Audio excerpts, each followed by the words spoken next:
So hi, welcome back to the channel, and today we are studying about the substituents. So in the last video we studied about the chemical reactions of benzene, and now we are talking about the substituents. So सबसे पहले हम समझेंगे कि substituent होता क्या है। देखो मान लो हमारा बेंजीन है, ठीक है। ये देखो सबसे पहले मैं एग्जांपल समझाती हूँ, फिर इजी से समझ आ जाएगा। देखो ये हमारा बेंजीन है। हमने लास्ट में पढ़ा था कि जो हमारा क्लोरीनेशन जब होता है तो बेंजीन में एक हमारा मतलब ऐसे क्लोरीन आगे अटैच हो जाता है in the presence of catalyst AlCl3 and form chlorobenzene, ठीक है। तो इधर हमारा क्या हुआ, इधर हमारा सब्स्टिट्यूशन ही तो हुआ है। अब तुम बोलोगे कि सब्स्टिट्यूशन कैसे हो गया। देखो सब्स्टिट्यूशन कैसे हुआ, हमारा जैसे बेंजीन था, ठीक है। बेंजीन में एक इधर ना एक हाइड्रोजन प्रेजेंट था बेंजीन में, ठीक है। अब ये जो हाइड्रोजन है ना, ये सब्स्टिट्यूट हो गया बाय क्लोरीन, ठीक है। क्लोरीन ने क्या करा, इसका बॉन्ड तोड़ के यहाँ पे खुद ये अटैच हो गया, ठीक है। और यहाँ पे इसने सब्स्टिट्यूट कर दिया किसको, हमारे हाइड्रोजन को। तो ये हमारी सब्स्टिट्यूशन रिएक्शन ही होती है, ठीक है। और जो हमारा कोई भी सब्सटेंस जो हमारा रिप्लेस करता है ना, उसको हम सब्स्टिट्यूएंट बोलते हैं। तो यहाँ पे हमारा जो क्लोरीन था ये हमारा एज अ सब्स्टिट्यूएंट हो जाता है, ठीक है। ये हमारा सब्स्टिट्यूएंट हो जाता है, ठीक है। तो हम पढ़ेंगे कि हमारे सब्स्टिट्यूएंट क्या होते हैं और इनका इफेक्ट क्या क्या होता है सब्स्टिट्यूएंट का हमारा बेंजीन रिंग में, ठीक है। तो देखो सब्स्टिट्यूएंट क्या होता है, हमारा कुछ एटम होता है या ग्रुप होता है एटम का, जो हमारे दूसरे एटम की जगह ले लेते हैं, ठीक है, एक मॉलिक्यूल में, ठीक है। ये हमारा मॉलिक्यूल है, ये हमारा दूसरा एटम है, ये हमारा क्लोरीन है, सब्स्टिट्यूएंट है हमारा, ठीक है। सब्स्टिट्यूएंट ने क्या करा, हमारा हाइड्रोजन के पास आया, हाइड्रोजन को बॉन्ड तोड़ के उसको रिप्लेस कर दिया, ठीक है। सब्स्टिट्यूएंट था ये हमारा, ठीक है। तो यही होता है, हमारे सब्स्टिट्यूएंट्स यही करते हैं, हमारे मतलब कोई भी एटम की प्लेस ले लेते हैं, ठीक है, उसको हटा देते हैं, उससे जो भी हमारा ग्रुप होता है, ठीक है, उसको हटा देते हैं और फिर उससे अटैच हो जाते हैं और हमारा ये सब्स्टिट्यूशन रिएक्शन दे देते हैं। ओके, ये होता है हमारा। Okay, so now we are talking about the effects of substituent. देखो हमारे सब्स्टिट्यूएंट तो हमने पढ़ लिया क्या होता है, जो भी कोई हमारा एटम या ग्रुप जो अटैच हो जाता है हमारे बेंजीन रिंग में या किसी भी दूसरी रिंग में, और जो उस पर ऑलरेडी अटैच होता है उसको हटा देता है, ठीक है। तो सबसे पहले हम पढ़ेंगे इफेक्ट ऑफ सब्स्टिट्यूएंट की सब्स्टिट्यूएंट का इफेक्ट क्या क्या होता है। देखो हमें पता है कि जो बेंजीन होता है उसमें 6 हाइड्रोजन होता है और 6 कार्बन होता है, ठीक है। बेंजीन क्या करता है, हमारा 6 हाइड्रोजन और 6 कार्बन जो होता है वो कंटेन करता है, ठीक है। और हमें पता है जो 6 कार्बन होते हैं और जो 6 हाइड्रोजन होते हैं वो आइडेंटिकल होते हैं, ऑलमोस्ट सेम होते हैं, ठीक है। तो अगर हमारा एक जब हाइड्रोजन हमारा रिमूव हो जाता है ना, तो हमारा मोनो सब्स्टिट्यूटेड बेंजीन बन जाता है, ठीक है। हमने जितनी भी रिएक्शन अभी तक देखी थी उसमें क्या होता है, हमारा एक हाइड्रोजन ही रिमूव होता है और वो हमारा मोनो सब्स्टिट्यूटेड बेंजीन बन जाता है। देखो हमारा मोनो सब्स्टिट्यूटेड होता है, डाई सब्स्टिट्यूट होता है, ट्राई होता है, टेट्रा होता है, पॉली भी होता है, ठीक है। पर अभी हम इसमें मोनो सब्स्टिट्यूटेड बेंजीन के बारे में बात करें। मोनो क्या होता है, सिर्फ सिंगल एक सब्स्टिट्यूट आएगा बेंजीन पे और एक ही हाइड्रोजन को सब्स्टिट्यूट करेगा, मतलब एक ही हाइड्रोजन को हटाएगा, तो इसलिए हमारा मोनो सब्स्टिट्यूटेड बेंजीन बन जाता है, ठीक है। It can be substituted at any position, ठीक है। देखो हमारा कहीं पे भी सब्स्टिट्यूट हो सकता है। बेसिकली हमारे ना 3 ही पोजीशन होते हैं जिसमें हमारे सब्स्टिट्यूट हो सकता है, ठीक है। देखो मैं बताती हूँ। देखो हमारी 3 पोजीशन, जैसे मान लो यहाँ पे एक कंपाउंड है, ठीक है, यहाँ पे कंपाउंड आके अटैच हो गया, तो देखो हमारी 3 पोजीशन होती है basically, ortho position, Meta position, para position. देखो अभी हमारा मोनो सब्स्टिट्यूटेड बेंजीन बना है, ठीक है। अगर हमारा बेंजीन के अलावा कोई और कंपाउंड आके जब अटैच होता है ना, तो ये जो जैसे मान लो कंपाउंड अटैच है, ये ना उसकी पोजीशन डिसाइड करता है कि वो जो पोजीशन है वो कहाँ पे आके अटैच होगा। फॉर एग्जांपल मान लो यहाँ पे तुम्हारा COOH अटैच हुआ, ठीक है। तो वो जो है ना वो मेटा डायरेक्टिंग ग्रुप है, ठीक है। अगर मान लो यहाँ पे COOH अटैच हुआ, तो पहले तो हम ये देखते हैं कि COOH जब अटैच होगा वो कहाँ पे आके अटैच होगा। मेनली जो होता है वो मेटा पोजीशन में अटैच होगा, ठीक है। या अगर मान लो यहाँ पे हमारा COOH ऑलरेडी अटैच्ड है, ठीक है, मान लो यहाँ पे तुम्हारा COOH ऑलरेडी अटैच है और तुम्हारा कोई और भी मतलब सब्स्टिट्यूएंट आएगा, तो अगर जो दूसरा सब्स्टिट्यूएंट अटैच होगा ना वो यहाँ पे अटैच होगा एट द मेटा पोजीशन। क्यों? क्योंकि जो तुम्हारा COH था ना वो मेटा डायरेक्टिंग ग्रुप था, ठीक है। वो मेटा डायरेक्टिंग ग्रुप था, या तो वो खुद मेटा पे अटैच होगा, ठीक है, या तो वो जो दूसरा कंपाउंड होगा ना वो उसको मेटा पोजीशन पे अटैच करवाएगा। यही होता है हमारे सब्स्टिट्यूएंट का रिएक्टिविटी, और ये ऐसे हमारे सब्स्टिट्यूएंट एक्ट करता है, ठीक है। देखो हमें पता है कि हमारे जो सब्स्टिट्यूएंट होते हैं वो ऑर्थो, मेटा और पैरा पोजीशन में अटैच होते हैं, ठीक है। हमें पता है ऑर्थो, मेटा, पैरा पोजीशन क्या क्या होती है।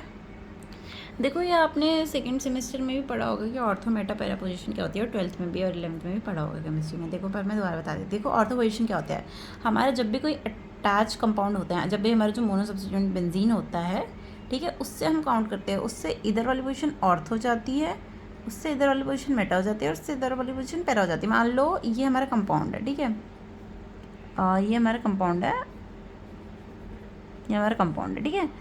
अब मान लो यहाँ पे तुम्हारा क्लोरीन अटैच हो गया, ठीक है। अब क्लोरीन से इधर वाली पोजीशन, ये वाली पोजीशन तुम्हारी ऑर्थ हो जाएगी, ये वाली पोजीशन मेटा हो जाएगी और ये वाली पैरा हो जाएगी। ये मत सोचना कि यहाँ से तो ये होगा तो हमारा यही वाली ऑर्थो मेटा पैरा होगी, ज़रूरी नहीं है कि हमारा यही पोजीशन ऑर्थो हो, यही पोजीशन मेटा हो। जहाँ भी जो हमारा कंपाउंड प्रेजेंट होता है उसके एक ऐसे करके देखते हैं हम, ठीक है। अगर क्लोरीन यहाँ पे प्रेजेंट है तो ऑर्थो ये वाला होगा, अगर क्लोरीन यहाँ पे प्रेजेंट होगा तो ऑर्थो ये वाला होगा, ऐसे करके देखना, ठीक है। और फिर ये वाला जो है यहाँ पे भी ऑर्थो होगा, ठीक है, यहाँ पे भी ऑर्थो होगा, ऐसे होगा, ठीक है। और ये हमारा पैरा पोजीशन पे अटैच है अभी। वैसे तो हम देखते हैं कि क्लोरीन कौन सा ग्रुप होता है, बेसिकली हमारा जो क्लोरीन होता है वो हमारा जो है वो मेटा ग्रुप ही होता है, मेटा डायरेक्टिंग ग्रुप होता है, ठीक है। पर अब अगर हमारा मोनो सब्स्टिट्यूएंट बेंजीन है तो हम उसमें कोई मैटर नहीं करता है कि वो क्या है, हम बस देखते हैं कि जो उसके नेक्स्ट वाला होता है वो कौन सा है। जैसे क्लोरीन है तो यहाँ पे हमारा ऑर्थो होगा, ये मेटा होगा, ये पैरा होगा, ठीक है, ऐसे होता है हमारा। देखो इसमें क्या होता है, हमारा जो एक्स है ना उसका जो नेचर होता है ना वो हमारे बेंजीन की रिएक्टिविटी डिसाइड करता है कि अगर वो रिएक्ट करेगा या नहीं करेगा, ठीक है। अगर वो इलेक्ट्रोफाइल रिएक्शन देगा, मतलब इलेक्ट्रोफिलिक सब्स्टिट्यूशन रिएक्शन देगा या नहीं देगा, ठीक है। तो हमारे जो सब्स्टिट्यूएंट्स होते हैं वो बेसिकली दो टाइप के होते हैं, एक होता है रिंग एक्टिवेटिंग ग्रुप और एक होता है रिंग डीएक्टिवेटिंग ग्रुप। देखो हमें नाम से ही पता चल रहा होगा, जो रिंग एक्टिवेटिंग ग्रुप होते हैं ना वो रिंग को एक्टिवेट कर देते हैं टुवर्ड्स इलेक्ट्रोफिलिक सब्स्टिट्यूशन रिएक्शन, ठीक है। रिंग एक्टिवेटिंग ग्रुप जो होते हैं वो हमारे रिंग को ही एक्टिवेट कर देते हैं टुवर्ड्स इलेक्ट्रोफिलिक सब्स्टिट्यूशन रिएक्शन, और जो हमारा रिंग डीएक्टिवेटिंग ग्रुप होता है वो हमारे रिंग को डीएक्टिवेट कर देते हैं, मतलब उसकी रिएक्शन बहुत ही कम करवाते हैं या तो रिएक्शन होने ही नहीं देते हैं, ठीक है। तो अब हम इनके बारे में पढ़ लेते हैं। तो देखो सबसे पहले हम पढ़ेंगे रिंग एक्टिवेटिंग ग्रुप। देखो हमारा जो रिंग एक्टिवेटिंग ग्रुप होता है ना ये क्या करता है, हमारी रिंग की ना एक्टिविटी इंक्रीज कर देता है टुवर्ड्स इलेक्ट्रोफिलिक सब्स्टिट्यूशन रिएक्शन, ठीक है। ये हमारे इलेक्ट्रोफिलिक सब्स्टिट्यूशन रिएक्शन के टुवर्ड्स एक्टिविटी इंक्रीज कर देता है। ये हमारे जो इलेक्ट्रॉन डेंसिटी भी इंक्रीज कर देता है। देखो हमारे जो रिंग एक्टिवेटिंग ग्रुप होते हैं ना इनको हम ऑर्थो और पैरा डायरेक्टिंग भी बोलते हैं, क्योंकि या तो ये बेसिकली ऑर्थो या पैरा पे ही अटैच होते हैं, या जो होता है ये ऑर्थो और पैरा में ना मतलब कोई भी अगर नेक्स्ट तुम्हारा ग्रुप आएगा तो उनको भी ऑर्थो या पैरा में तुम्हारा अटैच कर देते हैं, ठीक है। हम बेसिकली रिंग एक्टिवेटिंग ग्रुप को ही हम इलेक्ट्रॉन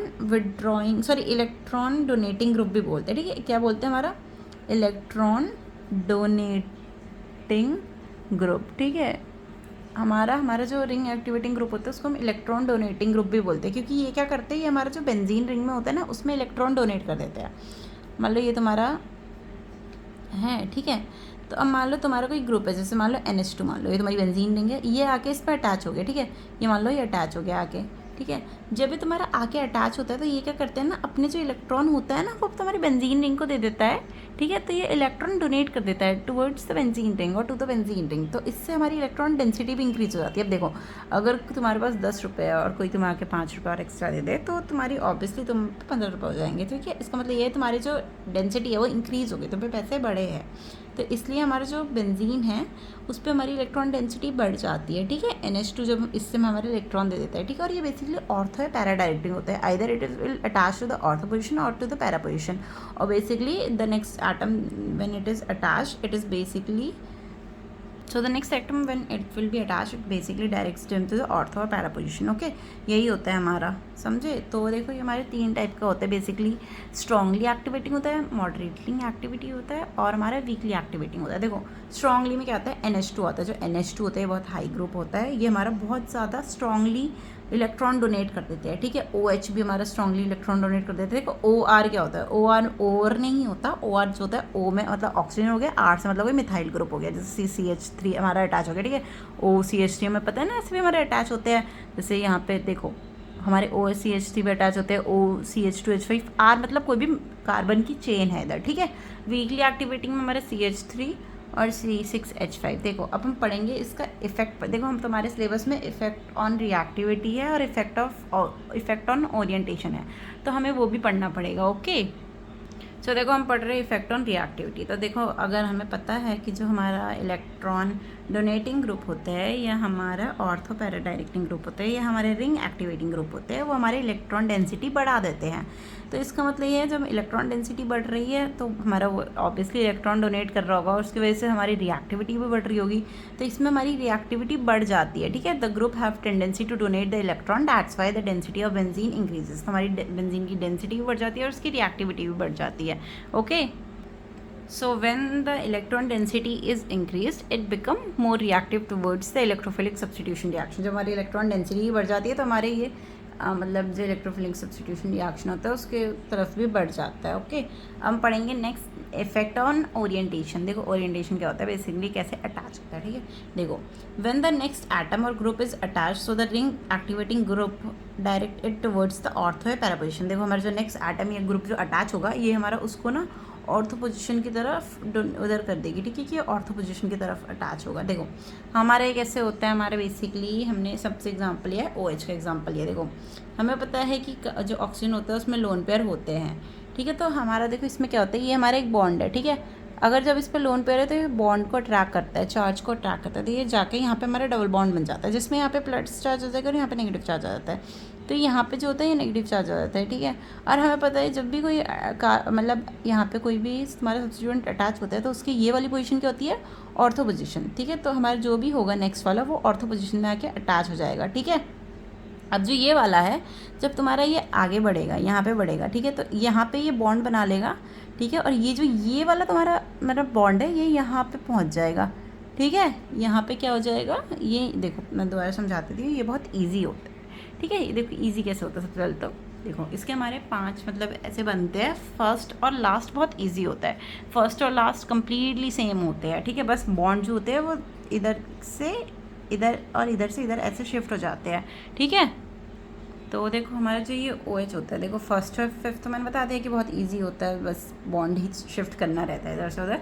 तो इसमें क्या होता है, मैं दोबारा एक और बार समझा देती है। जो बॉन्ड होता है ये यहाँ पे जाता है, क्यों, क्योंकि हमारा जो O है उसमें लोन पेयर होते हैं, तो यहाँ पे जाके डबल बॉन्ड बना लेता है और फिर यहाँ पे एक चार्ज आ जाता है, ठीक है। जब ये चार्ज होता है ना ये इधर साइड जाके बॉन्ड बनाने के लिए जाता है। देखो ये चार्ज है, ठीक है, इसको बॉन्ड बनाना है यहाँ पे, ठीक है, क्योंकि ये भी अब चार्ज है तो मूव होता रहेगा पूरे मतलब इसमें रिंग में, तो चार्ज यहाँ पे बॉन्ड बनाता है। तो अब देखो यहाँ पे तो बॉन्ड बन नहीं सकती क्योंकि हमारा बेंजीन रिंग और कॉन्जुगेटेड बॉन्ड्स ही होने चाहिए, कॉन्जुगेटेड पाई इलेक्ट्रॉन्स होने चाहिए। तो जब यहाँ पे ये बॉन्ड बनाता है ना तुम्हारा, तो ये जो ये वाला होता है ना ये यहाँ पे शिफ्ट होके यहाँ पे चार्ज बना देता है, ठीक है। यही वाला सेम हुआ है, यहाँ पे बॉन्ड है और यहाँ पे चार्ज हुआ है। अब यही सेम चार्ज जब यहाँ पे मूव करेगा तो ये यहाँ पे बॉन्ड बना लेगा और ये जो ये वाला चार्ज होगा ये यहाँ पे तुम्हारा मतलब चार्ज आ जाएगा, ठीक है। ये यहाँ पे भी सेम हो जाता है। तो देखो हमने क्या देखा कि यहाँ पे जो चार्ज है ना वो सिर्फ तुम्हारा ऑर्थो और पैरा पोजीशन में आया, ठीक है। तो इसका मतलब ये जो भी इलेक्ट्रॉन अब आके अटैच होगा वो तुम्हारा ऑर्थो या पैरा पोजीशन में ही आके अटैच होगा, ठीक है। हमने माइनस साइन क्यों लगा रखा है, क्योंकि कोई भी जो इलेक्ट्रॉन होता है वो जब आएगा ना तो तुम्हारी इलेक्ट्रॉन देगा, ठीक है। अब उस पर प्लस चार्ज आ जाएगा जो भी इलेक्ट्रॉन होगा, तो प्लस और माइनस अट्रैक्ट हो जाता है, दैट्स वाई हमने यहाँ पे लगा रखा है, ठीक है। अब हम नेक्स्ट पढ़ेंगे रिंग डीएक्टिवेटिंग ग्रुप। देखो हमें पता है रिंग डीएक्टिवेटिंग ग्रुप कौन से होते हैं, basically the groups that deactivate a benzene ring towards the electrophilic substitution reaction, ठीक है। इसमें क्या होता है हमारे बेंजीन रिंग की डीएक्टिवेशन हो जाता है, मतलब जब वो इलेक्ट्रोफिलिक सब्स्टिट्यूशन रिएक्शन के टुवर्ड्स ज़्यादा नहीं मतलब होता और उसमें बेसिकली हमारा एक्टिविटी डिक्रीज़ हो जाती है और इसमें हमारी इलेक्ट्रॉन डेंसिटी भी डिक्रीज़ हो जाती है, क्योंकि ये जो ग्रुप होता है ना ये क्या करता है इलेक्ट्रॉन ले लेता है बेंजीन रिंग से, इसलिए हमारी इलेक्ट्रिसिटी जो मतलब जो हमारा डेंसिटी होता है वो हमारा डिक्रीज़ हो जाता है, ठीक है। देखो जो हमारे इलेक्ट्रॉन विथड्रॉइंग ग्रुप होता है, हमारा जो मेटा डायरेक्टिंग ग्रुप होता है वो हमारे 3 टाइप के होते हैं, ठीक है।